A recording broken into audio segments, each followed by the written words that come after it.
Hello again, everybody. It's John and Glenn with BestPriceNutrition.com.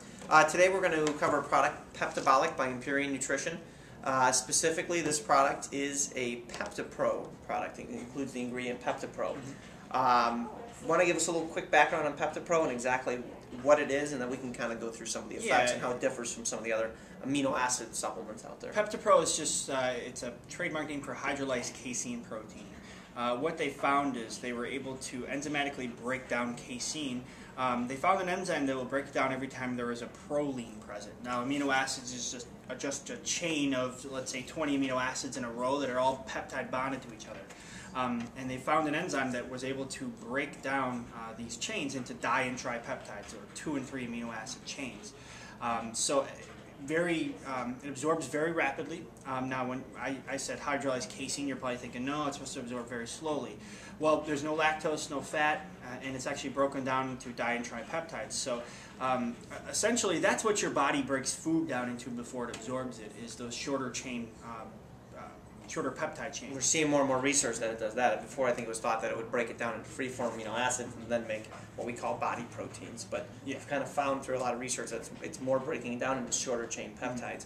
And also to build on what you were saying, it's not just any hydrolyzed casein. PeptiPro specifically is the trademarked one where they actually use this specific enzyme. And the reason why proline is because casein has proline that occurs quite often in its amino acid chain. So a lot of people say, well, why not use whey? Well, with whey, they don't have a way of doing it. Then, pardon the pun on whey, but there's not a specific way to do that, to break it up with known chains and known sizes and so on and so forth. And hydrolyzed whey is just cleaved wherever. It could be a chain of 8 amino acids. It could be a single amino acid. And the degree of hydrolysis, they can't get too far into it because it ends up too bitter if you want to use it in a powder, because you'll end up with too many free-form amino acids, which is just too bitter to have in a powdered form, because this product is available in powdered form as well.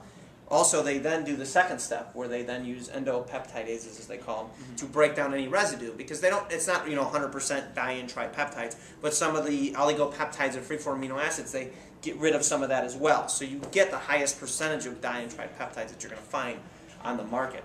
Now, one question we get is, well, why not take a free-form amino acid product?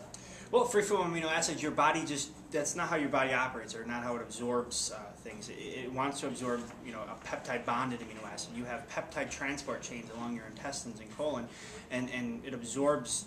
That's the way these amino acids are absorbed by the body. So if you're feeding it free-form amino acids, it's going to take that, and then it'll have to bond it to another amino acid to absorb. So it's a stability issue, too, because with a free-form amino, you have two ends of an amino acid exposed. Now, that's not to say they can't absorb.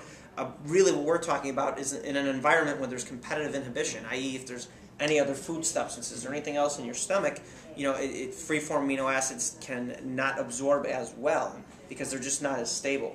And that's one of the factors. Now, another thing, too, that's unique about this particular product is that it has all 20 amino acids. 22% of which are BCAAs, another 22% which is glutamine and glutamic acid. Now, a lot of people are big on BCAAs, and it's rightfully so. If you look up BCAAs, you'll find a lot of good research that shows that they can help curb, any catabolic reactions when you're working out. Keep your body from breaking down muscle while training. But in and of themselves, you cannot build muscle with just 3 amino acids, because we wouldn't have 9 essential amino acids then, right? We would just need 3. Yeah. But you need 9. It'd be like building a house with 9 different bricks, and you've got a bunch of these, and it's a certain pattern, and you've got 3 of a specific one and then not the others. So therein lies the conundrum with that. Yeah, essentially branch chains are just for halting catabolism. If you're going through a phase where you're not going to get protein for a long period of time, or you're dieting, low carbohydrates, that's where taking branched chain amino acids are definitely going to help.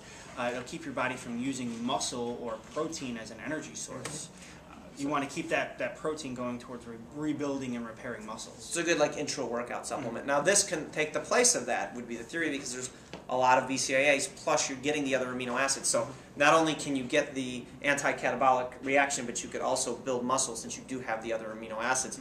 And it's stable. It's plenty stable, so you can take it with whatever you want and not have to worry about competitive inhibition. Some people like to take them pre-workout, during their workout, post-workout. It really doesn't matter. It's fine. I find a lot of people say they take it pre-workout because when you ingest them, you're just taking a few capsules, so a lot of blood isn't allocated to your gut, and you want it in your muscles and your brain, so when you're working out, you're not tired. If you that is an advantage, that it is in a capsule. Most amino acid supplements are very big, hard tablets, because you're trying to fit a lot into this tablet. So yes, these are in capsule form, so they will absorb and break down much easier than a real big, hard tablet would. Yeah, and on PeptiPro, I think if you go to Peptipro.com, there's a lot of the research and stuff like that for those of you looking for empirical evidence on it. So there's definitely a lot of it up there. Rather than us just sitting here in the video and going through all of it, it would probably take entirely too long. So it's a very cool ingredient, and like I said, this is the one amino acid supplement. And a lot of people get confused. Do I need to take amino acids if I'm taking protein? Well, to be clear, protein is amino acids. It's amino acids peptide bonded to each other. That's basically what you're getting.